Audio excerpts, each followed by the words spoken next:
మన అనిల్ ప్రమాణ స్వీకారం రోజు మన సినిమాకి మొదటి నుంచి అండగా ఉండే శ్రీశైలం గారు, వాళ్ళ అబ్బాయి ఎమ్మెల్యే గారు నవీన్ గారు మన సినిమా ఇండస్ట్రీకి మనవి అడగకుండా కూడా ఆయన మంచి ప్రపోజలు, మంచి సలహా ఇచ్చారు. సినిమా ఇండస్ట్రీకి ఎక్కడన్నా దగ్గరలో చాలా పెద్ద ల్యాండ్ ఇస్తామని వారికి మన సినిమా ఇండస్ట్రీ మొత్తం తరఫున ఆ ఎమ్మెల్యే గారికి, వారి తండ్రి గారిని శ్రీశైలానికి ధన్యవాదాలు తెలియజేస్తూ, ఇప్పుడు నా బాధ్యత మా ప్రసన్న, అజయ్, ఆదిత్య గారు, అనిల్ ఆధ్వర్యంలో ఫెడరేషన్ బిల్డింగ్ వారు స్థలం ఇచ్చిన మరుక్షణం ప్రపంచంలో ఇటువంటి ఎక్కడ లేని అందమైన బిల్డింగు మా అజయ్ అండ్ ప్రసన్న, ఆదిత్య అండ్ మన అనిల్ ఆధ్వర్యంలో నేనే పూర్తిగా పెట్టుకొని కట్టిస్తాను. ఎవరిని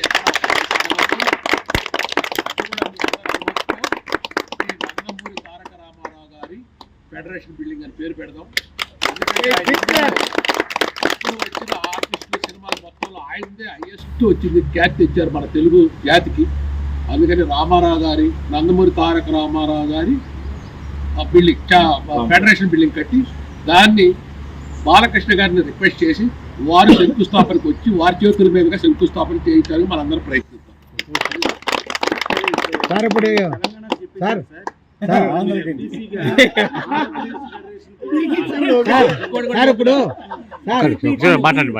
మనకి నేను చెప్తున్నాను కదా, ఎఫ్డిసి నా అదృష్టం ఏంటంటే నేను సపోర్ట్ చేసిన ఛాంబర్ ప్రెసిడెంట్ దిల్ రాజు గారు ఫెడరేషన్ చైర్మన్ అయ్యారు.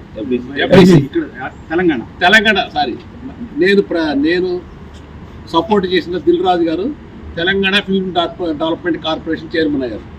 ఆ తర్వాత వెంటనే సపోర్ట్ చేసిన భరత్ భూషణ్ గారు Andhra Pradesh film development corporation chairman. అందుకని నాకు 2 కళ్ళు ఉన్నాయి, ఒక్కరిని కాదు 2 కళ్ళు ఉన్నాయి. మన అదృష్టం ఏంటంటే అక్కడికి బుల్లెట్ ట్రైన్ కూడా రాబోతుంది 4-5 yearsలో. అక్కడి నుంచి ఇక్కడి నుంచి 1 గంట. మనం ఎవరం కాదు, 2 రాష్ట్రాలు, తెలుగు ప్రజలు ఒకటే, తెలుగు సినిమా ఒకటే. ఎన్ని రాష్ట్రాలకు విన్నా కూడా మన అందరం ఒకటే. సినిమా ఇండస్ట్రీ 2 రాష్ట్రాలకు ఒకటే.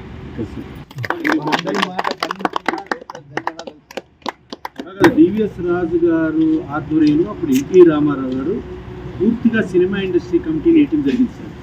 ఆ తర్వాత నుంచి మళ్ళా ఇప్పుడు మాత్రమే బాలకృష్ణ గారి ఆధ్వర్యంలో ఆ ఎన్టీ రామారావు వారసుడిగా మళ్ళీ పూర్తిగా సినిమా ఇండస్ట్రీ, నాటక రంగం, టీవీ రంగం, సినిమా రంగం, దాంట్లో ప్రొడ్యూసర్లు, డైరెక్టర్లు, కెమెరామెన్లు, ఆల్ క్రాఫ్ట్స్ ఉండి, రైటర్స్ అన్నీ ఒక కమిటీ పడిందంటే ఇప్పుడే పడింది సార్. అలాంటి కమిటీకి ఇప్పుడు మీకు గతంలో ఆయన డివిఎస్ రాజు గారు చైర్మన్గా ఉన్నప్పుడు ఉంటే డివిఎస్ రాజు గారి స్థానంలో భరత్ భూషణ్ గారు అయితే మీరు దుక్కిపాటి మధుసూదన్ గారి స్థానంలో మీరు ఉన్నారు సార్ డైరెక్టర్గా. ఎవరైనా ఒక మంచి మనిషి, చాలా మంచి మనిషి, కరెక్ట్ పర్సన్ పెట్టారు.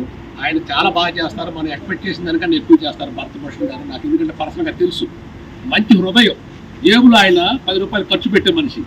అట్లాంటి వాళ్ళు మనకుంటాం, మనకు మంచిది. ఏదేమైనా ఆకాశంలో స్వర్గంలోని ఎన్టీ రామారావు గారు, భూమి మీద ఉన్న బాలకృష్ణ గారు సహకారంతో నాకు చేతైంది నేను చేస్తాను.